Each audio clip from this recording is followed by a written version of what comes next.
Good evening, everyone. We're just slowly letting folks in. So we'll get started in just a minute.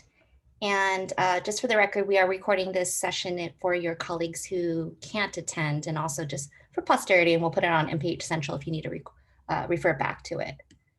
So we'll get started in just under a minute.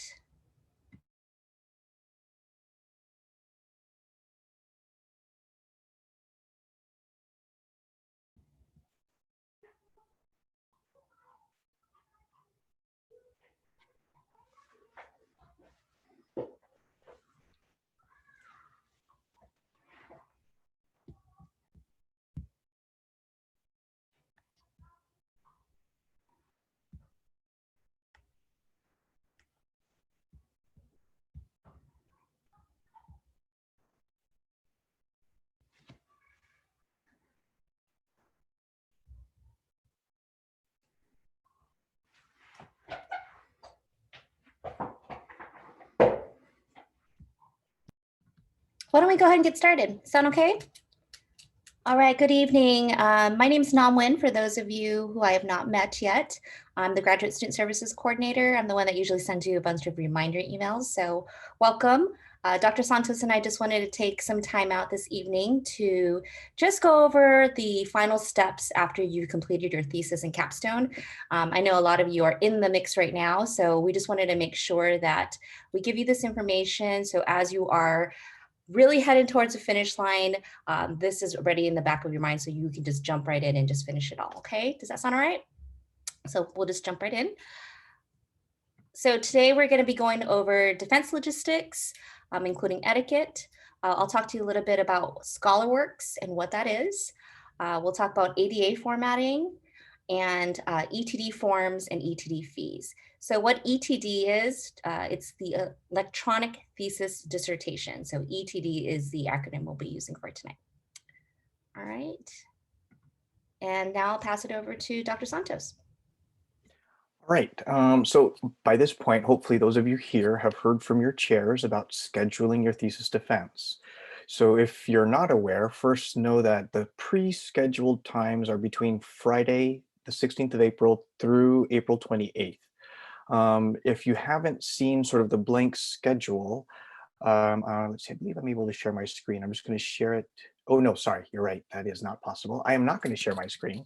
But what I will do is point you to your chairs who basically have the final say as to whether or not if you will defend, as to whether, as to when you will defend as well.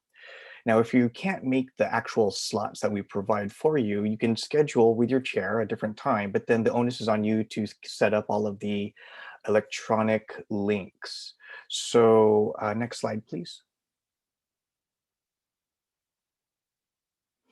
The electronic links are basically going to be what we're using now, Zoom. This is the office link. The number is here, but don't rush to write it down because know that you can find this recording later. The link will also be sent out with all of the announcements and reminders. It is also on the sign-up sheet that the advisors, or excuse me, your chairs are putting people on. And with your chair's permission, once you're on the schedule, I will be sending you a confirmatory Outlook reminder so that you will have the link in your email as well. But I'll only send that out if your chairs allow me to. But for sure, that will be the link and it will be sent out and will be published with these public reminders. The last note I do want to mention is etiquette. Now think of this as, I mean, not think of this as, but this is a major milestone. Think of this as a formal business meeting that carries that sort of weight and importance. So in that sense, there are considerations of noise and considerations of light, who's around you and other distractions. So we ask that you please make sure that you're going to be able to present in an environment that is free of all of those sort of distractions and intrusions. One thing I do tell my students is to practice. Practice everything, both getting used to the technology, how you might present if you're in a group, the switches and handoffs, as well as just being able to get everything out of your mouth in a comfortable and reliable way. So the practice is important as well. Any questions before I turn it back over to Nam? Okay, any questions? Please put them in the chat. All right, I'll turn it back over to you. Thanks, Dr. Santos. So once all students finish their master's or even their dissertations for the doctorate program, in the entire CSU system, we use a system called ScholarWorks, and it's actually a repository where all research and articles are stored and published. Here at the university, our ScholarWorks is managed through the university library.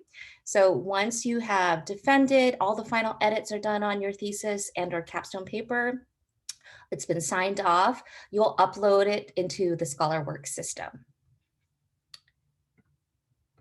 So although you are defending, although you'll have to do final edits and the whole shebang, everything, all your paperwork, the whole entire document has to be submitted to ScholarWorks no later than noon on May 13th. This is a really important deadline. This is Thursday, May 13th at noon.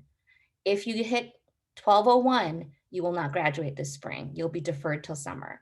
So this whole thing, if I can only impress on you one thing, is work ahead, build in time. A lot of these deadlines, they do take some time for things to get signed off, things to get reviewed. So please be sure you're not waiting till that last day to upload into ScholarWorks, especially if there's an internet outage or something funky. So please make sure that May 13th is just it's emblazed in your head. Again, your final document has to be ADA formatted. There needs to be a signature page that we'll talk about. So for everyone that's doing a thesis individually, you only have to submit and upload this document once. If you're in a group capstone, even if there's 2, 3, 4 of you, you only have to upload your final capstone paper into ScholarWorks once. We do need paperwork from all of you, and I'll talk about that later, but the actual upload of the document only needs to go one time for a group. And again, I'll get this link to you after we are done here. And actually, this whole slideshow, as well as the checklist that I sent to you all yesterday, should include this. But ScholarWorks it's a quick little link. It's really easy to upload. You'll want to save your items as a PDF. And again, if you can upload a document into your Cougar courses, into social media, you'll be able to upload into ScholarWorks. It's really simple. So I mentioned ADA formatting, and maybe some of your thesis or capstone chairs have already discussed this, but all of these research articles, research papers need to be ADA formatted. And what I mean by that is they need to be formatted in the sense that it can be read by visually impaired folks, and also our technology for visually impaired folks can actually read it. So this has been pretty complicated in the past. We've actually used to make students do the formatting themselves, which can be a bit complicated, particularly if you have a lot of graphs and so forth. So the library has begun offering services as of a couple of semesters ago that they will format the document for you. So even if you only have a draft right now, and I know a lot of you have been submitting drafts to your chairs to do an initial read, go ahead and take that draft, a Word document, and email it to thesisada@csusm.edu. Include your full name, your student ID, and the program that you're in. Again, you just send them their draft, and they will go ahead and convert it, and they will format it for you. And I cannot explain how this is a great service. So please make sure you do that. However, you want to be sure that you submit this draft by April 26th, because it is a small team at the library that is working on this, and they have a bunch of master's students who they'll be working with. So if you have a draft today, send it today, so they have some time to go ahead and kick that back around to you. Now, as I mentioned, you can send that draft to them right now, but then your defense will be in a couple weeks, and there might be some edits and so forth. Now, after you've done your defense, you've done your edits, and you have that final version, you can send it back to them, and they'll do the final ADA check. They'll make sure they can help you merge your signature page to the top of your actual finished thesis or your capstone paper, so they can do that final formatting. But again, this does take time, so you want to make sure that you build that in, work from May 13th and backwards, and make that timeline for you so you can get all these resources utilized. Any questions on ADA formatting? Okay. So I mentioned forms. Now, if Any of you have taken a look at the library's site right now as it relates to ETD, it can be a little complicated. Because your program, MPH, is supported by student services within the college, we do all of the routing process for you when it comes to forms. So really all we need for you to do is keep an eye out and take a look at it. So the two forms that are associated with your thesis or capstone is one, the signature page. And your signature page, again, will be used as a top cover for your thesis. It essentially has your name, your thesis, and our capstone title. It has your group members if there's multiple people, and it shows that your faculty, your thesis chair, and your committee members have signed off on it. So that's your first thing, the signature page. Then you have what's called a certification form.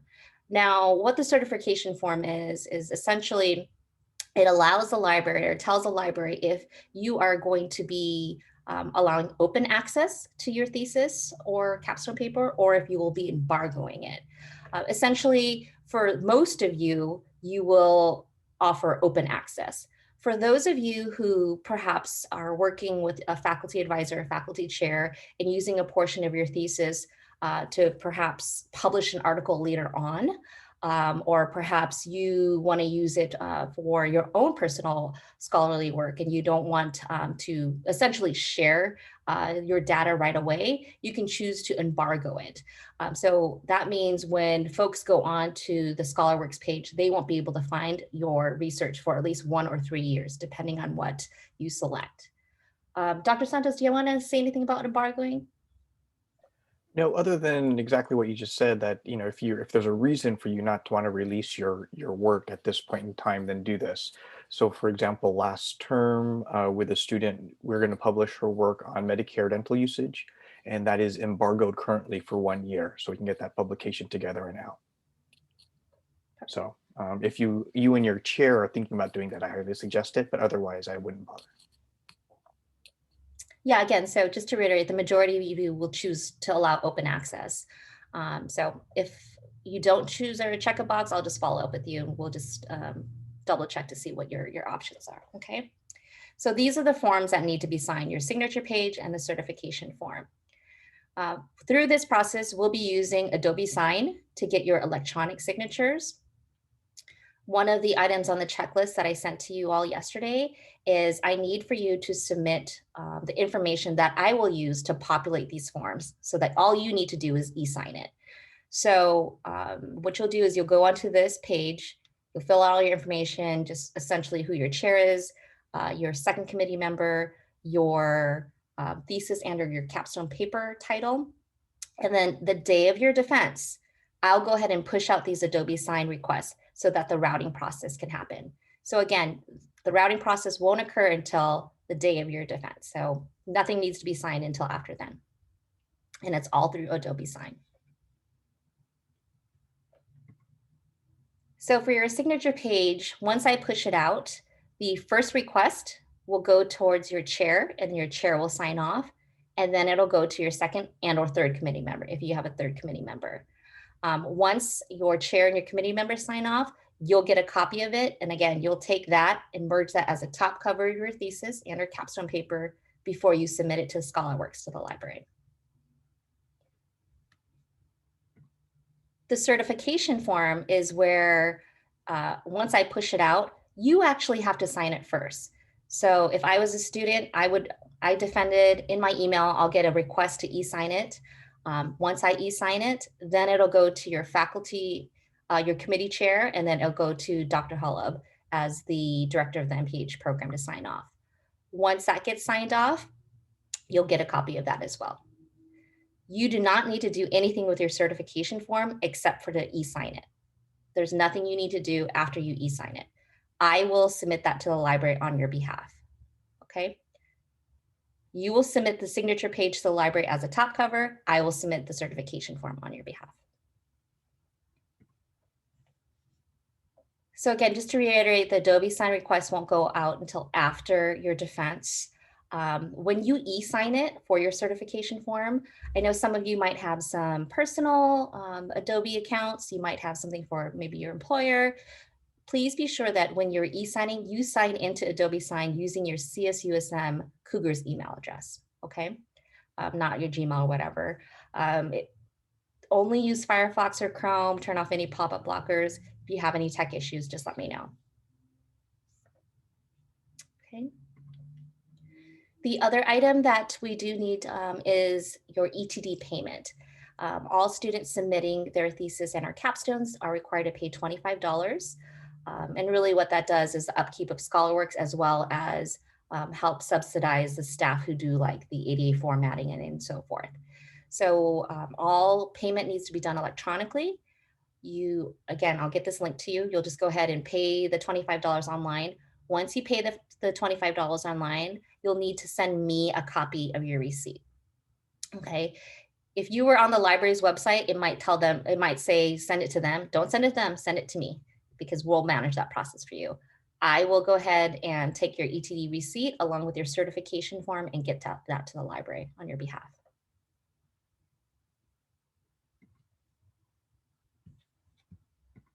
So just to recap, before your defense, you're going to want to submit all the information for Adobe Sign so that I can populate it prior to your defense. You're going to email a copy of your thesis and your capstone paper to thesisada@csusm.edu so that they can do the preliminary ADA formatting. You're going to go ahead and pay the ETD payment and then forward it on to me. And then after your defense, you can do a big sigh of relief. You can cheer, you can do what you got to do, because that's a huge feat. But then after you do that, please make sure you e-sign your certification form so that can trigger the process for your committee, your faculty chair, as well as Dr. Hope to sign it. And then after you do all the edits that needs to be done, you can go ahead and, again, this is optional, but I do recommend it, send it back over to the library so they can just make sure all the formatting is good to go. And then you're going to upload that final document to ScholarWorks by May 13th. Now, once you upload your document to ScholarWorks on that final deadline date, you'll get an email confirmation. That email confirmation may take about a day. So again, that's another reason why I do recommend that if possible, try to upload your final document by like May 10th, May 11th, so that by May 12th, if you don't hear anything, you can contact the library or you can loop me in as well. And then we can double check that they received it on their end. Any questions? I have 2 questions. Sure, go ahead. For the payment, does it matter when between now and our thesis defense? Like, does it have to be a certain number of days beforehand or just whenever? So, excuse me, I recommend that you do that as soon as possible, because a lot of times that payment kind of falls by the wayside and it's the last thing you think of as you're trying to do the final touches. But I do recommend that you submit that payment to me by April 19th. This checklist is what I sent to you all yesterday. And it pretty much just outlines what I said right now. So again, April 19th is what I would say the final date. And if you don't send it to me by April 19th, trust me, I'll be following up with you all. Hey, where's your receipt? Okay. What's your second question? My second question, after we submit the final thesis to get it checked off by the ADA team, do they send us like our final document and then we take that and physically upload it to ScholarWorks? Is that how that works? Yeah, absolutely. That's a great question. Yeah. So if you choose to do a final ADA check, they'll do it and they'll send you back the final document, and then you still have to do the actual upload to ScholarWorks. Okay, great. Thank you. Yeah, no problem.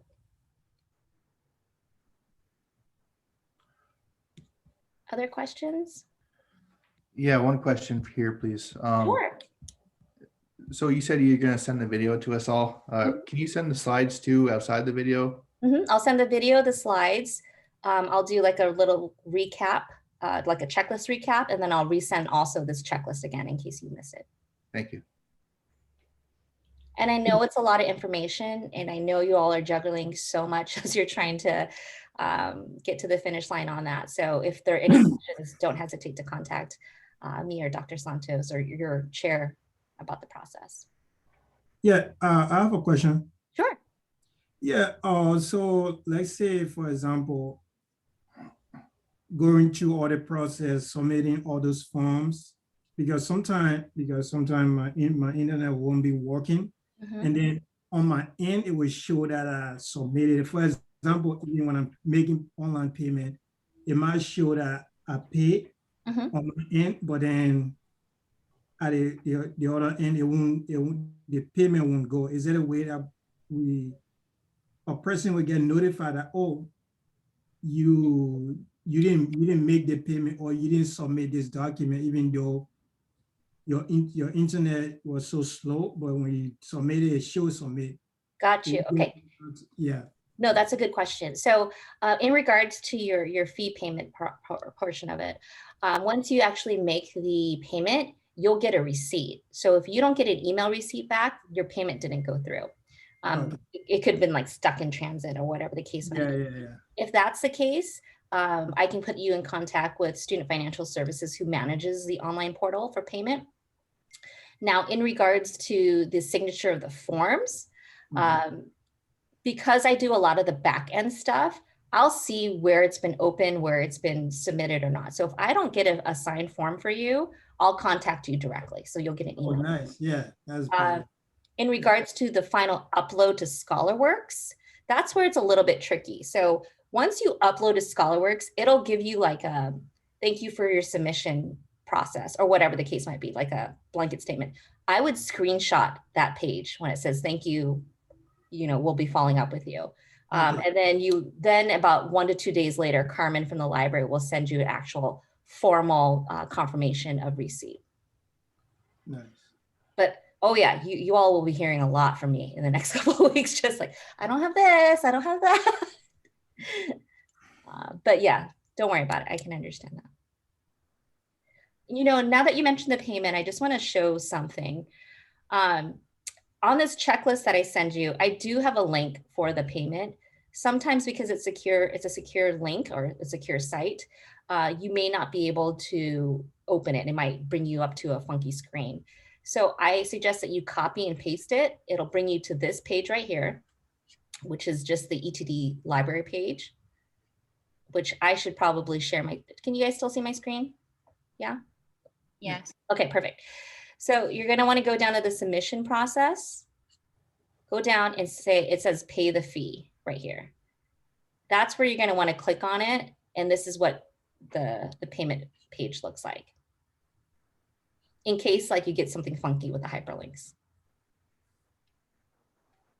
If we are doing a capstone, does each person have to pay for it, or is just one per project? Good question. So if you're doing a capstone, every member needs to pay the ETD fee, and every member needs a certification form. We only need one upload, but everything else, everybody needs to still do.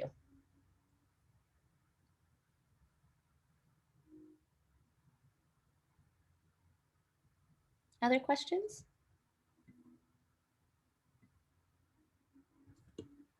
My question's related, but not at the same time. Yeah, let's go for it. Yeah, no. So my question is actually about the stoles, because I know they're supposed to get sent out, I guess, to today or something from the like the Department of Public Health, right, or something like that. From the email, that's what it said. Wherever they're coming from, I don't know exactly where, but I know that that's currently being taken care of. I just am not part of that process. Sorry, Rick. Are you Okay, talking cool. about the CSUSM, like it says, like Masters of Public Health for commencement?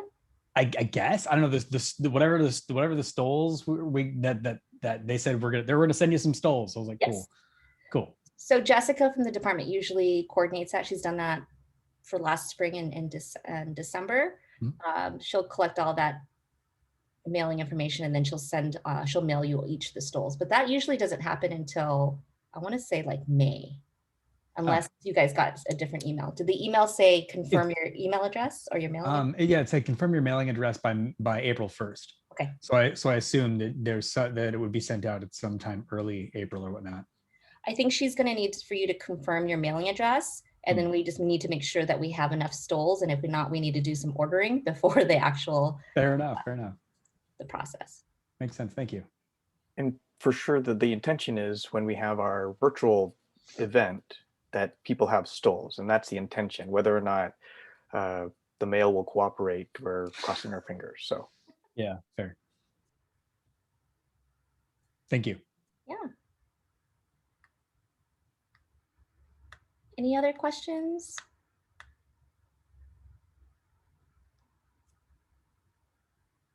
Okay, so I see questions about the actual May 20th email. I will make a note to ask Jessica to maybe to resend that so people can get that information again. It's probably buried somewhere. I think it was mentioned in the email about the virtual celebration, and it's like one sentence. So I'm sure it Yep. it can easily be skipped.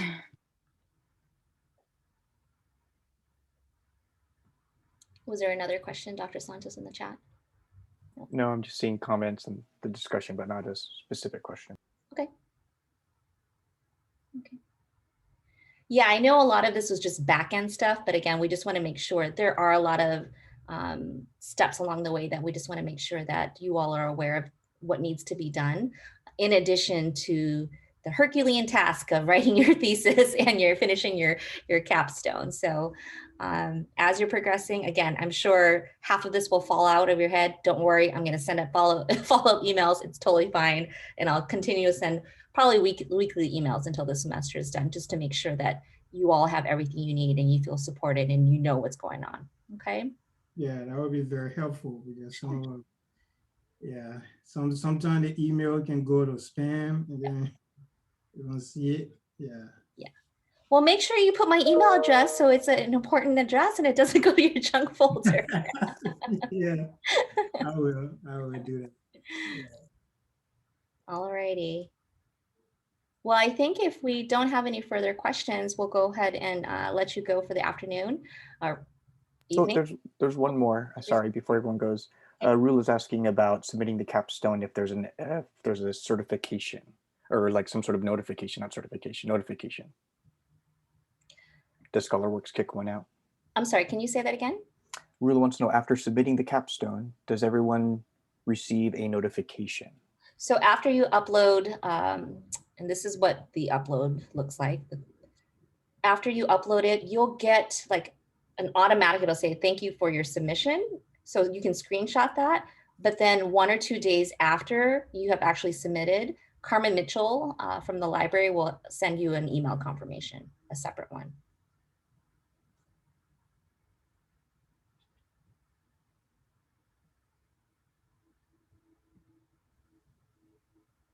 Is that it?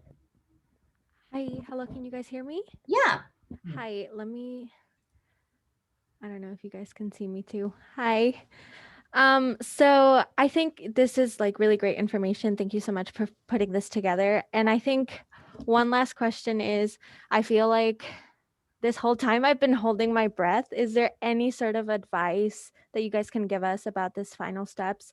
I know you guys said kind of make a timetable and, turn everything in on time. Obviously, don't wait until May 12th at 11:30 p.m. to kind of just figure everything out. Is there any further advice that you guys can give us? I'll jump in first, and I think if Katie's still on, she probably is sick of me saying this, but get your stuff in, and that's not to make a joke of it, but let's just sort of backtrack, right? So if you have to turn in your electronic form, this is floating through emails, and let me just say, we all can have stories of when people didn't see an email right away. We just talked about that, right? So then that takes time, let alone then just the edits that you have to do after the presentation, right? So I'm just talking about allotting time. But even before that, the more you can sort of get tucked away, the better, right? So knowing that, if I were your chair, I don't have to go through and correct and review things before the defense is probably the better idea than, hoping that you can get it done before the deadline. Maybe that's it, but I think, yes, this time, from what I've seen from other students, is very stressful. And, we can all imagine that this current time for you guys, for this cohort, is extremely unique. Maybe once in, well, I was going to say 100 years, but this happened last semester and the semester before that, right? So at least there's that commonality of experience that you can have here and know that people have gotten through this. So this is good. And I think that this definitely is the time for you guys to sort of shine with all of the showcasing of your public health knowledge and training. I get it. You guys are being trained right now or trying to refine some of those skills. But this is you guys. This is you right now. I'm looking forward to hearing all about your stuff, even if I'm not your chair. So, I think that's probably the bit of advice for me, allot some time and really sort of feel proud, as stressful as it is, of all the work that you've been doing. I think that's sort of my bit. I'll close my mic now. Thank you. My sense is that the majority of you have been meeting with your chairs on a regular basis. I would really encourage you all to continue to do so. If not weekly, maybe bi-weekly until it's go time. You want to make sure that not only you have things on track, but they are going to be one of your biggest cheerleaders. And if you ever have that little bit of skepticism, they're like, no, this is solid work. This is fantastic. You are contributing to the field. This is amazing. So if you haven't met with your chair in a while, maybe as soon as we get off here, you should send them an email and try to schedule something as soon as possible. I know they are busy teaching classes and they have other students too, but they are committed to your success and to your completion. So just continue to meet with them weekly, if not bi-weekly, until it's time for you to defend. And really, by the time you defend, we know you're ready, or you're ready. You're ready. And then once the defense is over, that's where I can really be of support, just to make sure we do all that. The administrative stuff at the back end, that's easy. You're all in the thick of it now. So I can help you in the back end. So don't worry about that. Any other questions? All right. Well, I just want to say super excited to hear all your defenses and just watch all the progression as you really crank it out these next couple weeks. Again, I can't emphasize enough. If you have questions, just shoot me a quick email. More than happy to go over it. If you want, even we can do a Zoom and we can do the process over, no problem at all. But again, I'll be sending you all either later tonight or early tomorrow morning, the recordings, the slides, the checklist, all of it. So, and I'll try to keep my emails short and concise so you can just kind of check them off. But again, I'll follow up with emails, okay? And I know Charles is going to put my email as like a priority read email, so I don't get lost in junk. All right, everybody, have a great night. We'll see you all soon. Thank you.